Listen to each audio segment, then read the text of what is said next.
मिनटों में don news की सैटेलाइट वैन की ग्राफिकल इमेज बनाकर दिखाया इन तालिबात ने, जो कम उम्र सही लेकिन इनके हौसले बुलंदी को छू रहे हैं। एक बहन ने ग्राफिक्स और वेब डिजाइनिंग के 18 और दूसरी ने 22 कोर्स बिना किसी इंस्टीट्यूट और टीचर की मदद के मुकम्मल किए हैं, सिर्फ इंटरनेट की मदद लेकर। बड़ी बहन का दावा है कि वो पाकिस्तान की कम उम्र ग्राफिक डिजाइनर है। पाकिस्तान की सबसे कम उम्र ग्राफिक और वेब डिज़ाइनर हूँ। मैंने माशाल्लाह से 22 कोर्स किए हैं, जिसमें ग्राफिक, वेब, एनिमेशन और आर्किटेक्ट भी शामिल है।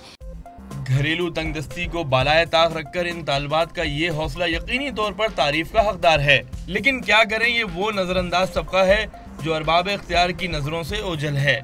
इनकी कोशिश ये है कि कोई ऐसा इंस्टीट्यूट खोल लें जो पुअर लोग हैं, पुअर बच्चे हैं, जो फ़ीसें अदा नहीं कर सकते इंस्टीट्यूशंस की या अपने तालीमी इदारों की, वो इसको सीख के पाकिस्तान का नाम रोशन करें। इनके वालिदैन का अज़म है कि वो अपने बच्चों की तरह दीगर उन बच्चों को भी तालीम के ज़ेवर से आरास्ता करना चाहते हैं जिनके पास वसाइल की कमी है। कैमरामैन BK फ़कीरा के साथ सैयद वसीम, डॉन न्यूज़, कराची।